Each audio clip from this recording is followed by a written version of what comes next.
దేవునికి స్తోత్రము కలుగునుగాక. హల్లెలూయా. మన ప్రభువును రక్షకుడైనటువంటి యేసుక్రీస్తు నామమున మీ అందరికీ మా హృదయపూర్వక వందనాలు తెలియచేస్తూ, నేటి క్రైస్తవ జీవిత యాత్రలో మనకు కలిగి ఉన్నటువంటి విశ్వాసమును కాపాడుకొనుటయందు మనందరము కూడా ఒక చక్కని సిద్ధపాటును కలిగి ఉండాలి. ఎందుకంటే విశ్వాసము లేకుండా దేవునికి ఇష్టులై ఉండుట అసాధ్యము అని చెప్పబడుతున్నటువంటి ఆ మాటను బట్టి మనందరము కూడా దేవునికి ఇష్టలమైనటువంటి బిడ్డలుగా ఉండుటకు మన జీవితమును మనం ఏం చేసుకోవాలంటే సరి చేసుకోవాలి. ఎందుకంటే దేవునికి ఇష్టడుగా నీవు కనబడుట నీకు ఎంతో ప్రయోజనం, మేలు.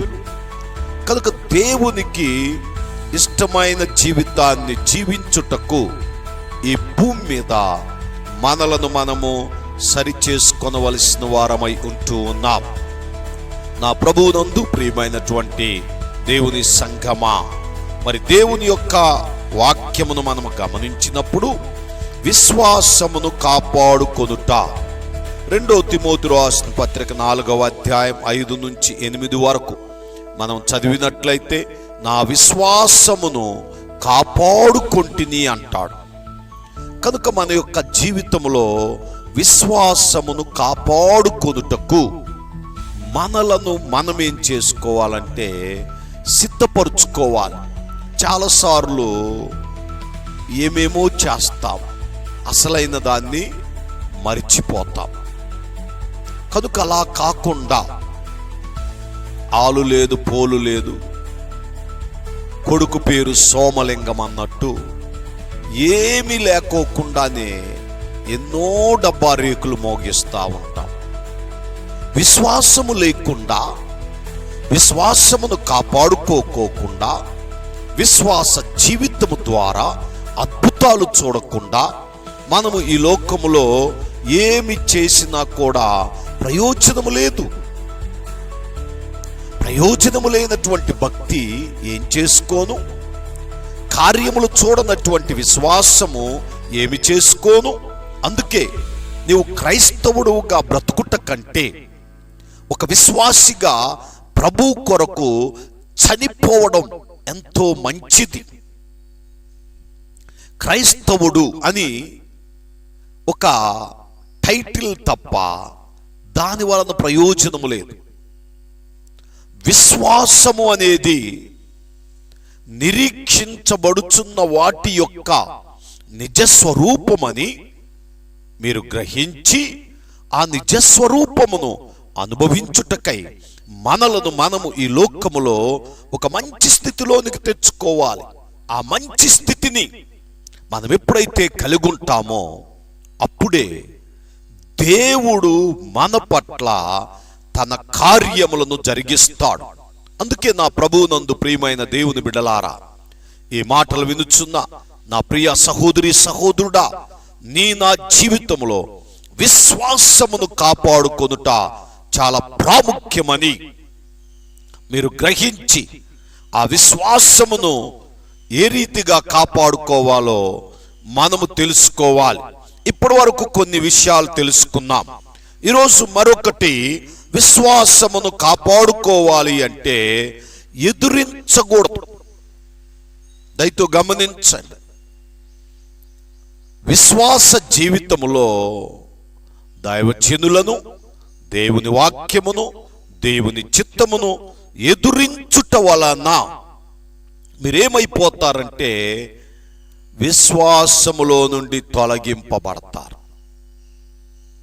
ఒక పోలీస్ పేరెడ్ గ్రౌండ్లో వారి యొక్క ట్రైనర్ ఏ రకంగా అయితే వారిని డ్రిల్ చేపిస్తూ ఉంటాడో, వాళ్ళని ఆ యొక్క గ్రౌండ్లో ఆ ట్రైనర్ చెప్పింది మాత్రమే చేస్తూ ఉంటారో వాళ్ళు చక్కని పేరు సంపాదిస్తారు.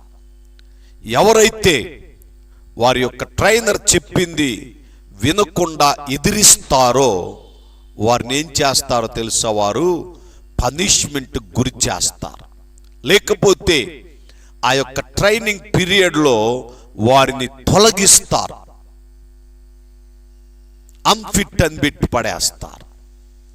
నీవు నేను కూడా ఈ యొక్క విశ్వాస జీవిత యాత్రలో వాక్యమును, దైవజనులను, దేవుని చిత్తమును ఎదిరించుట వలన మన విశ్వాసమును మనం కోల్పోతాం, కాపాడుకోలేము.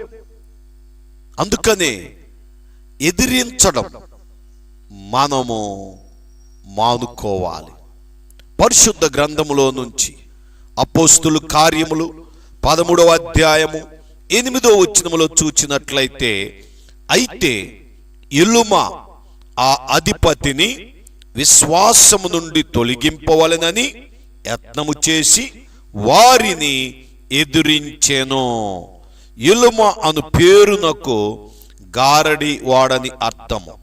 గమనించండి, ఇక్కడ ఎదురించుట ఎగనెస్ట్గా ప్రవర్తించడం. ఎప్పుడైతే మనము ఒక విధానానికి, ఒక వ్యవస్థకు వ్యతిరేకముగా ఉంటామో అవస్థలు పడతాం. జాగ్రత్త. వ్యవస్థను మనము వెంబడిస్తే వ్యవస్థ మనలను ఒక మంచి ఉన్నతమైన స్థితిలోనికి తీసుకెళ్తుంది. అదే వ్యవస్థను గనక వ్యతిరేకిస్తే అవస్థలు అనుభవిస్తాం. జాగ్రత్త. దేవుని సేవకునిగా మీకు చెప్పుచ్చు ఉన్నాను, క్రైస్తవ విశ్వాస జీవితము అనేటువంటిది ఒక వ్యవస్థ. It is the one of the system. ఈ సిస్టమును మనము వెంబడించాలి, అనుసరించాలే కానీ వ్యతిరేకించకూడదు. ఎప్పుడైతే మనం వ్యతిరేకిస్తామో మరి మనము అనేకమైనటువంటి అవస్థలకు, అనగా ఒక దిక్కుమాలినటువంటి స్థితికి వెళ్ళిపోతాం. పరిశుద్ధ గ్రంథములో తప్పిపోయిన కుమారుణ్ణి జ్ఞాపకం చేసుకుంటే, తన తండ్రి చెప్పిన మాటను వినకుండా తన తండ్రి మాటను వ్యతిరేకించి తన యొక్క పరిస్థితులన్నిటిని తీసుకుని తండ్రికి దూరముగా వెళ్ళిపోయి తన ఇష్టానుసారముగా జీవించి ఆఖరికి తన దగ్గరున్న సమస్తమును కోల్పోయి ఎన్నో అవస్థలు పడి, చేయకూడని స్నేహం, తినకూడని తిండి, ఆఖరికి పందులు తినే దుస్థితికి వచ్చినటువంటి తన యొక్క అవస్థను గ్రహించండి.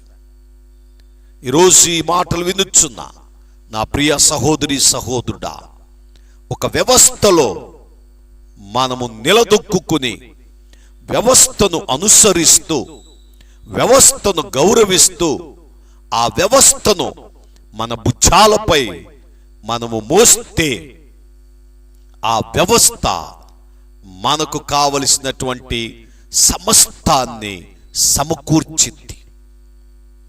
ఆ వ్యవస్థ మనకు కావలసినటువంటి ఒక చక్కని మరి సంపదను తీసుకుని వచ్చింది.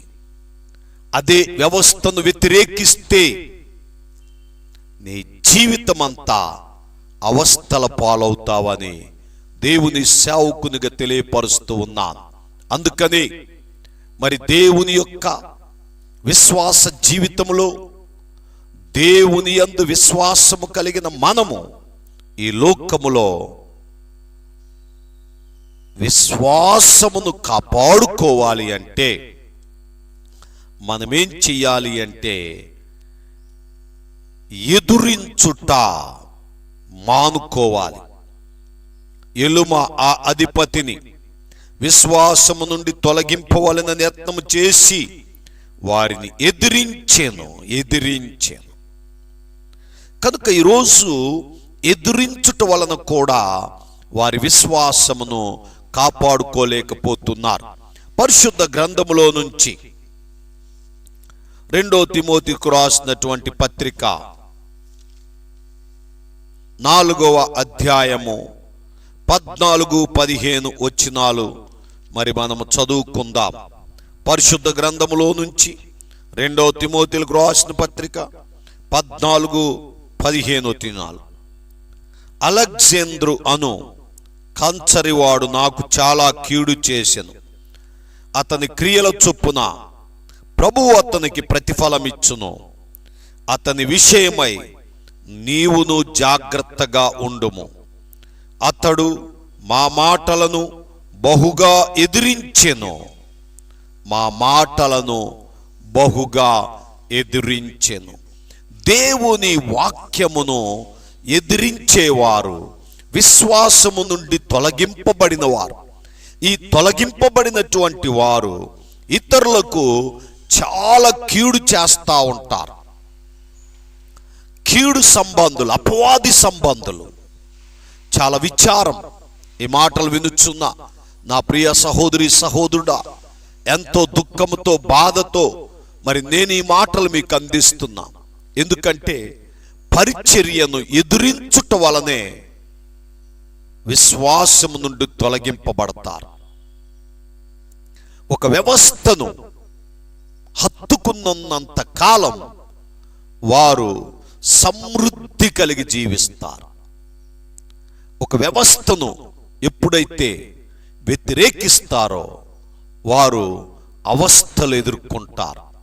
అందుకనే నేటి దుర్దినములలో మన విశ్వాసమును కాపాడుకొనుటకు మనము ఎదిరించక వాక్యమునకు, దైవజనులకు, దేవుని చిత్తానికి లోబడి మనము జీవించినప్పుడు ఆ జీవము మనలను ఒక మంచి విశ్వాసములోనికి నడిపించింది. అట్టి విశ్వాసము కలిగిన మనము దేవుని యొక్క ప్రత్యక్షత దినమందు మన కొరకు దేవుడు ఒక మంచి కిరీటమును దయచేస్తాడు. అందుకే అపోస్తలుడైన పౌలు గారు చెప్పుచున్న మాట, నా విశ్వాసమును కాపాడుకొంటిని. నేను వెడలిపోవు కాలము సమీపమై ఉన్నది. మంచి పోరాటము పోరాడి తిని, నా పరుగు కడముట్టించి తిని, విశ్వాసమును కాపాడుకొంటిని. ఇక మీదట నా కొరకు నీతి కిరీటముంచబడి ఉన్నది. ఆ దినమందు నీతిగల న్యాయాధిపతి అయిన ప్రభువు అది నాకు మాత్రమే కాకుండా తన ప్రత్యక్షతను ఆపేక్షించు వారందరికీ అనుగ్రహించును. వారందరికీ అనుగ్రహించే దేవుడు కనుక నా ప్రభువునందు ప్రియమైనటువంటి దేవుని సంగమా, దేవుని బిడ్డలారా, ఈ మాటలు వినుచున్న మీ జీవితంలో ఒక చక్కని పరిస్థితులను మీరు కలిగి ఉండాలని దేవుని సేవకునిగా తెలియజేస్తూ ఉన్నాను. అలాగే పరిశుద్ధ గ్రంథములో నుంచి 2వ దశలోనిలకు రాసినటువంటి పత్రిక 2వ అధ్యాయము 4వ వచనాన్ని మనము చదువుకుందాం. చూడండి, 4వ వచనములో, ఏది దేవుడు అనబడునో, ఏది పూజింపబడునో దానినంతటిని ఎదిరించుచు దాని అంతటికి పైగా వాడు తన్ను తానే హెచ్చించుకొనుచు తాను దేవుడునని తన్ను కనపరుచుకొనుచు దేవుని ఆలయములో కూర్చుండును గనుక ఏ విధముగానైనను ఎవడును మిమ్మును మోసపరచనీయకుడి. మోసపోబాకండి. రోజు ఎదిరించే వారితో ఏకమవుతున్నావు. ఎదిరించే మనసు కలిగిన వారితో మనసు కలుపుతున్నావు, మాట కలుపుతున్నావు. నీ జీవితాన్ని నీవు పాడు చేసుకుంటున్నావు. దయతో గమనించి ఈ అంత్య దినములలో మన విశ్వాసమును కాపాడుకొనుటకై మనలను మనము భద్రపరుచుకోవాలి. మనలను మనము సిద్ధపరుచుకుని మన విశ్వాసమునందు నిలకడగా ఉంటూ మన విశ్వాసమును కాపాడుకోవాలని దేవుని సేవకునిగా తెలియపరుస్తూ దేవుడు తన మాటలు మన వినికిలో దీవించి ఆశీర్వదించునుగాక. ఆమేన్. ప్రార్థన చేసుకుందాం. కృపగలిగిన జీవము కలిగిన స్వామి, మీ ఘనమైన పరిశుద్ధమైన నామమును బట్టి వేలాది స్తుతులు స్తోత్రములు చెల్లిస్తూ గడిచినటువంటి దినములన్నీ కూడా మమ్మలను కాచి కాపాడి నీ హస్తములు భద్రపరిచి ఈ రీతిగా మరొకసారి మీ చిత్తమును గౌరవిస్తూ మీ చిత్తమును వెంబడిస్తూ మీ మాటకు లోబడి విధేయులముగా బ్రతికే భాగ్యము మాకు దయచేయమని ఎదురించుట వలన మేము మీ ఉగ్రతను, మీ శాపమును, మీ యొక్క కోపమును సంపాదించు వారమే కాని మీ దీవెనకు పాత్రులం కామని గుర్తెరిగి ఆ వ్యతిరేకించే స్వభావమును మాలో నుండి తీసివేసి మీ నామమునకు మా ద్వారా మహిమ ఘనత తెచ్చుకొనమని ఈ దినమంతటిని దీవెనకరముగా మార్చుమని యేసు క్రీస్తు నామమున అడిగి వేడుకొనుచున్నాము తండ్రి. ఆమేన్. God bless you.